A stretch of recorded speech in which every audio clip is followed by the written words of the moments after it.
Olá, gente, tudo bem? Como vai vocês? Tudo tranquilo? Olha, hoje a gente vai falar sobre um assunto muito legal. A gente vai fazer uma misturinha de história e geografia. Vamos começar um pouquinho com história, vamos migrar na geografia, e aí a nossa aula ela vai ser dividida em duas partes, tá certo? Primeira parte vamos ver hoje, né? E a segunda parte amanhã, sexta-feira. Então, não vai perder os detalhes da aula, tá certo? Tem que ficar bem atento, prestando atenção, para saber tudo direitinho na ponta da língua sobre a história do surgimento da cidade de Vitória de Santo Antão. Tá certo? Então, ó, vamos lá. Vem comigo, vamos se deliciar nessa história. O que é que nós vamos aprender nesses dois blocos de aula de História e Geografia, falando sobre o surgimento da cidade? Vamos aprender também que os patrimônios históricos e culturais da cidade, do município em que a gente vive, faz parte da nossa história. As aproximações que se há no campo e na cidade, como a forma de economia da cidade, como ela cresceu, como ela evoluiu, tá? Vamos identificar alguns marcos históricos e associar os lugares de vivência e as marcas de contribuição cultural e econômica que alguns grupos da época tiveram até os dias de hoje, tá certo? Então vamos lá, seguindo pela história de nossa cidade. Vamos parar primeiro e falar um pouquinho o seguinte, para começo de conversa, vamos primeiro entender como surgiu as cidades, quais as principais características que devemos abordar. Vê só, volta aí lá na história, na época da pré-história, quando a professora contava para você, existia o homem das cavernas, a idade da pedra lascada, que era tudo assim, né, tudo meio chucro, que ninguém vivia no mesmo lugar, que viviam migrando de um lugar para outro. Pronto. Naquela época, na época da pré-história, né, as pessoas, os seres humanos, não viviam num lugar fixo, como a gente vive hoje, não tem aquela casa fixa, certo? Eles viviam migrando de um lugar para o outro. Isso se chamava os povos nômades, tá certo? Ou seja, que não tinha um lugar fixo para ficar, tá bom? Não tinha um lugar fixo para morar. Então, eles viviam migrando de um lugar para outro, buscando sempre algo que que entrasse como benefício para a vida dele, como qualidade de vida. Por exemplo, passava um tempo perto dentro de uma caverna que era perto de várias árvores frutíferas. Sendo que aquela época passou daquelas árvores que davam frutas, eles migravam para outro lugar, onde desse condições de vida e qualidade de vida melhor para eles. Então, eles viviam se mudando. Vamos seguir. Outra característica foi a descoberta do fogo e da agricultura. Como assim, professora? Quando esses povos nômades começaram a descobrir o fogo, até a técnica da agricultura, ou seja, a plantar, a cultivar, eles começaram a deixar de ser nômades e fazer os primeiros aglomerados humanos, o que a gente começou a chamar de os pequenos povoamentos, certo? Então, eles começaram a se povoar e geralmente se povoavam, né? Aí tem o crescente, né? Era povoado, as pessoas se juntam, né? Para poder viver naquele determinado lugar. Aí, cresce no sentido de vila para depois virar cidade. Mas lá na época da pré-história, né, os primeiros seres humanos se reuniam em povoados e geralmente eles edificavam as casas deles, né, o lugar onde eles moravam, perto de rios. Por quê? Era mais fácil, né, para poder buscar água, para poder colocar água na agricultura, né, no lugar onde eles estavam plantando aquelas plantinhas lá, para ter o seu próprio alimento. Então, eles se reuniam, né, na beira do rio ou perto de nascentes, tá certo? O que são nascentes? É onde a água nasce, vamos dizer assim, tá bom? Então, esse foi o primeiro conceito de surgimento de cidades. Por que a senhora está explicando isso, professora? Porque você vai entender lá na frente como foi que Vitória de Santo Antão surgiu, tá bom? Seguindo. Vamos agora falar um pouquinho sobre o perfil da cidade de Vitória de Santo Antão. Então, vejam só. Vitória de Santo Antão ela é localizada no Planalto da Borborema. Opa, professora, o que danado é Planalto da Borborema? É uma falha geológica. Como assim falha geológica? Olha, não sei se algum professor já explicou para você, mas muito antigamente mesmo, certo? O planeta Terra, ele não era totalmente, o mapa não era totalmente divididinho assim, o Brasil aqui, a África ali, tudo separadinho não, era todo mundo junto, certo? E no interior do nosso planeta, lá onde tem as larvas, tudinho, sobre elas existem umas placas. E essas placas ficam boiando. Quando elas, se colidem, né, há uma movimentação na superfície, ou seja, onde a gente está pisando, formando assim o relevo do nosso planeta, tá bom? E uma dessas colisões dessas placas deu origem ao Planalto da Borborema, que é uma falha geológica que começa lá no Recife e vai até lá depois do Agreste, perto do Sertão. E Vitória de Santo Antão é localizado nessa falha geológica. Ô, professora, a gente tem que ter medo disso? Não, não tem que ter medo. Só foi uma falha, só foi uma acomodação do terreno que a gente está vivendo. Ele se acomodou e formou o que ele é hoje, tá bom? Encontra-se a 48 quilômetros do Recife, ou seja, daqui de Vitória de Santo Antão até Recife, a gente percorre um caminho de 48 quilômetros. Lembra o que é quilômetro? Olha a aula de matemática. Quem está acompanhando vai saber o que é isso. Quilômetro é a distância que a gente percorre de um lugar para o outro. Grandes distâncias, entendeu? Então, se eu for de carro, de ônibus, de bicicleta, de moto, ou sei lá, de qualquer outra coisa, eu vou percorrer 48 quilômetros de Vitória até o centro do Recife. Tá certo?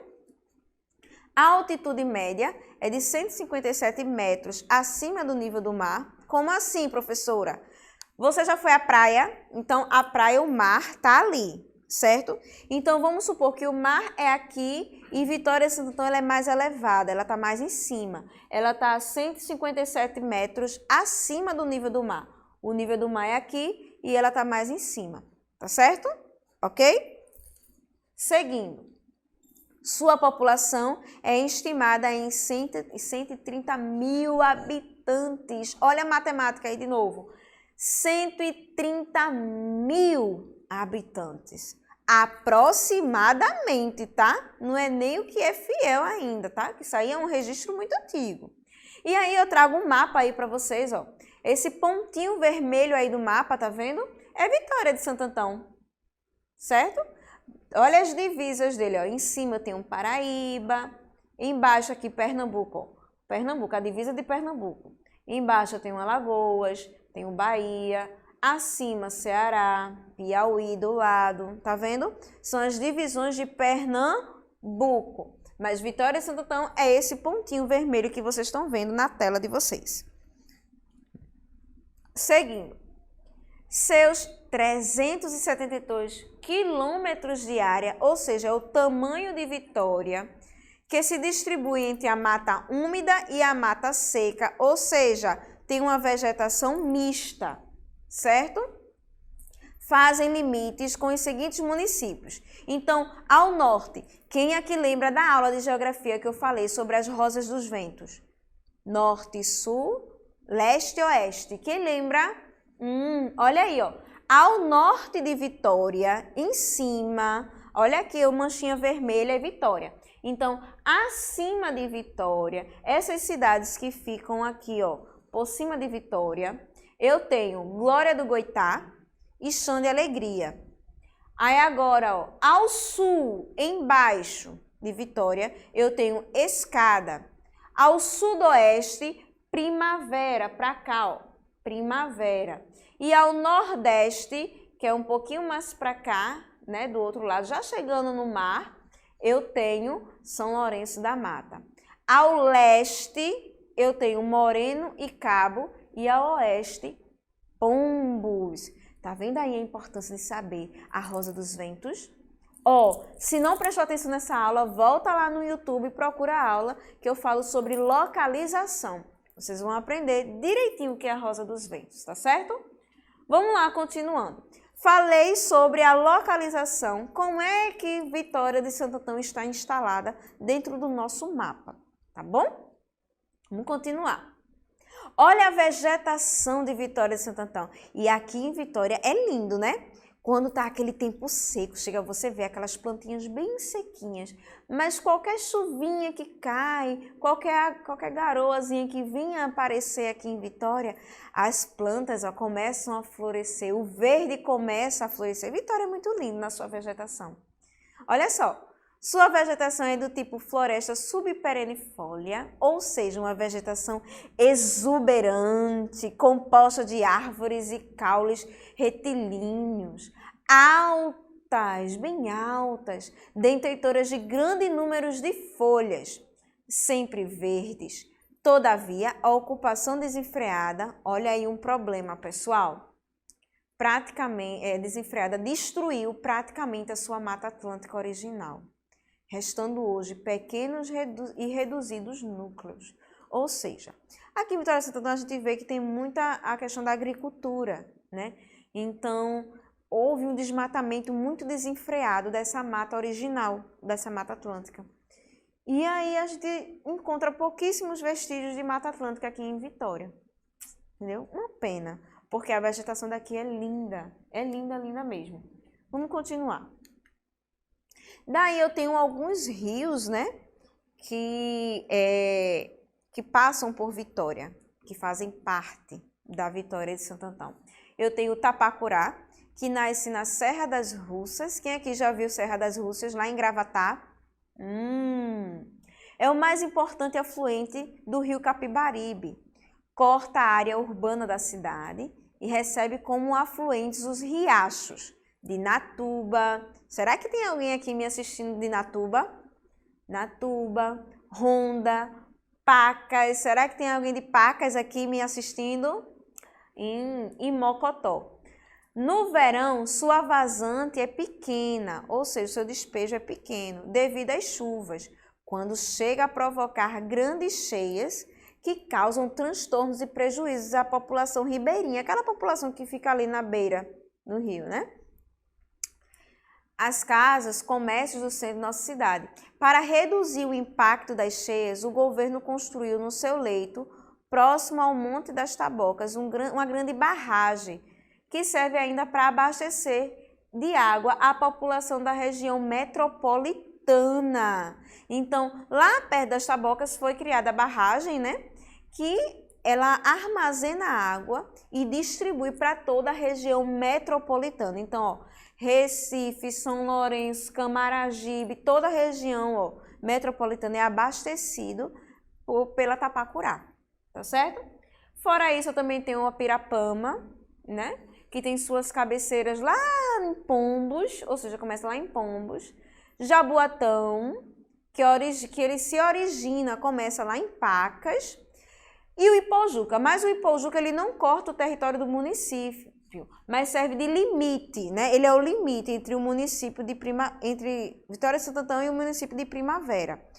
Como era de se esperar, por se encontrar incrustada na zona da mata, Vitória de Santo Antão tem um clima quente, olha aí, com temperaturas bem lá em cima mesmo.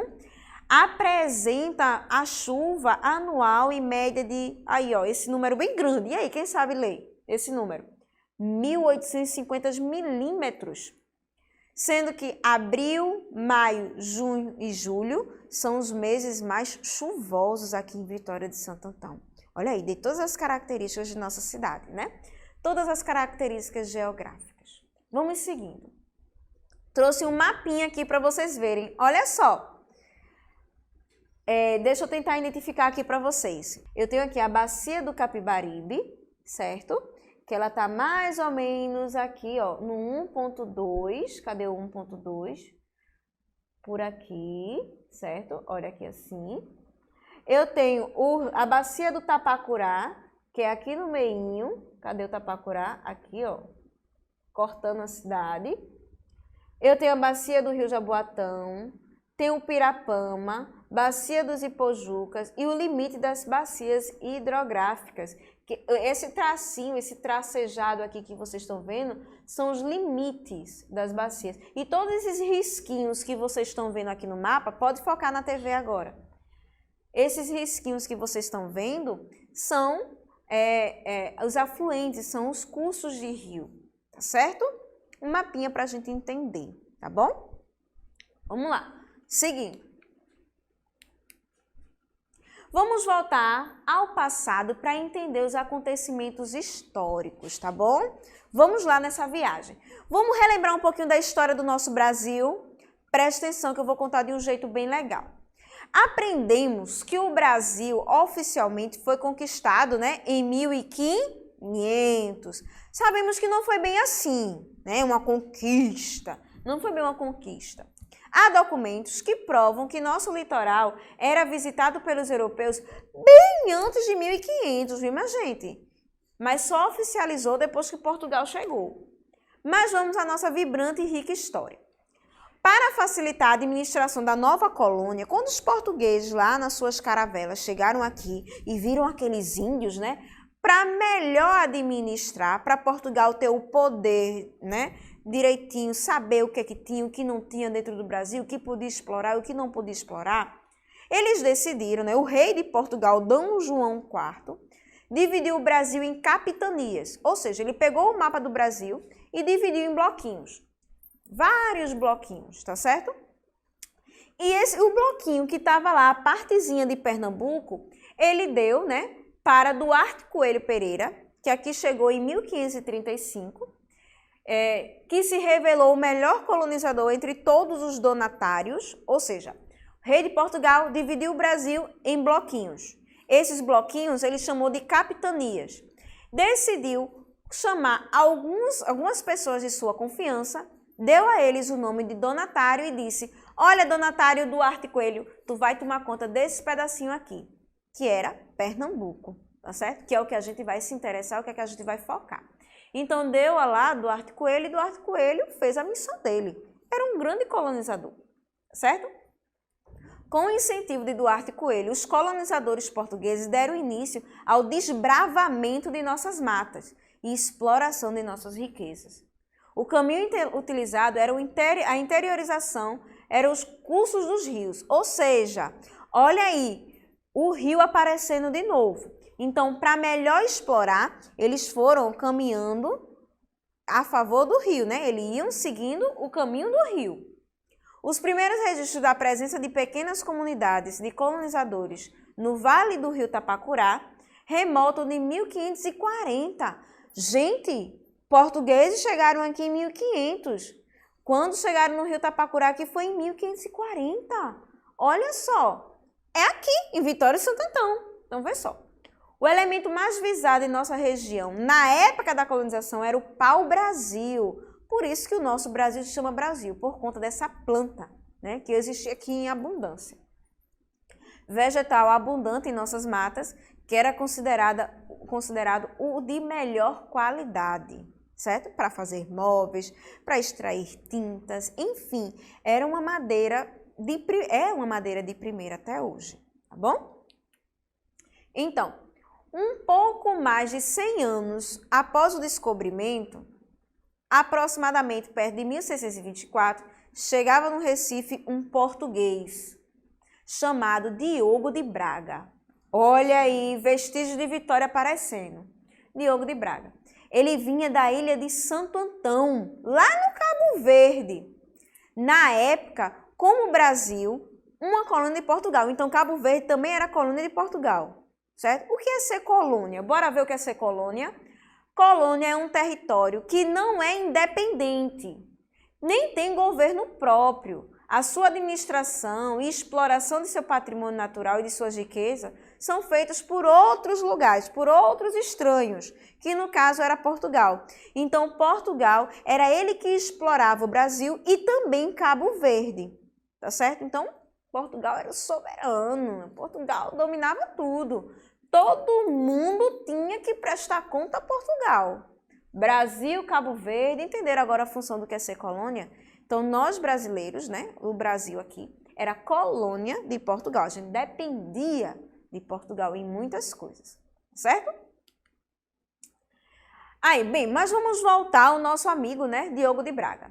Ele, acompanhado da mulher e da família, né, caminhou em direção ao interior. Ele caminhou de mata dentro do Brasil. Já vinha sendo explorado desde o século XVI. Já havia percorrido uns 50 quilômetros, abrindo caminho entre campos e florestas, quando se deparou com uma bela região formada por duas elevações separadas, ou seja, um vale, duas montanhas, um vale. Por onde corria um rio, e esse rio era o Tapacurá. Encantado com o que via, disse para a mulher: vamos morar aqui. Era o ano de 1626. Todos concordaram e, com a ajuda de parentes, construiu algumas casas, construiu uma capela à margem do rio, à esquerda do rio. A capela foi dedicada a Santo Antão, porque era o padroeiro da ilha onde nasceram. Ou seja, Diogo de Braga não veio do Cabo Verde, então ele nasceu lá e lá o padroeiro de lá era Santo Antão. Por isso que o primeiro nome da nossa cidade foi Cidade de Braga e depois Cidade de Santo Antão, tá certo? Em homenagem ao santo. E assim nascia a nossa querida cidade, que ficou conhecida por Cidade do Braga. Mesmo sendo ainda um pequeno povoado, com o passar dos anos e tendo já morrido seu fundador, o povoado passou a ser conhecido oficialmente como Povoado de Santo Antão da Mata. Os primeiros habitantes do nosso município dedicaram-se à pecuária, ou seja, à criação de animais, certo? E à agricultura, né? A lavoura, o cultivo da lavoura, da subsistência. Plantavam batata, mandioca, milho, legumes, frutas e verduras. Enfim, eles se viravam na agricultura. E é um marco até hoje dentro de nossa cidade. É essa prática, é essa atividade da agricultura e da pecuária. Estão entendendo até aí, minha gente? Tá compreendendo? Tá claro para vocês? Falamos sobre a localização de Vitória. Falamos sobre o rio, né? Não só o Tapacurá, como o Ipojuca, o Jaboatão, o Pirapama, não foi? Falamos da chegada dos portugueses até aqui. Falamos sobre Diogo de Braga, quando adentrou a mata e encontrou um vale lindo, né? Entre duas montanhas e resolveu se instalar ali com a sua família, fazendo assim um povoado, onde ele chamou de Cidade de Braga. Aquele povoadozinho começou a se chamar Cidade de Braga. Tá entendendo até aí? Tá claro? Ótimo! Vamos dar uma pausa, certo? Vou lançar um desafio para vocês e vamos tentar absorver toda essa informação que foi feita hoje, tá bom? Que foi passada para vocês hoje. E o desafio é, anota aí no teu caderno, tempinho para você anotar. Você vai pesquisar o que é uma colônia e depois vai responder a pergunta: por que Vitória de Santo Antão ficou conhecida também como Cidade do Braga? Anota essas duas perguntas que na próxima aula eu vou perguntar, tá bom? Ok? Beleza? Então, gente, a gente vai ficando por aqui porque o assunto é muito longo. Vitória de Santo Antão tem muita história para contar, tá certo? Mas amanhã, não esquece, a gente vai continuar esse assunto. Espero cada um de vocês aqui. Então, ó, não vai me decepcionar, tá bom? E mais uma vez, ó, não aglomera, usa máscara, te cuida e cuida da tua família, tá certo? Até amanhã. Tchau, tchau.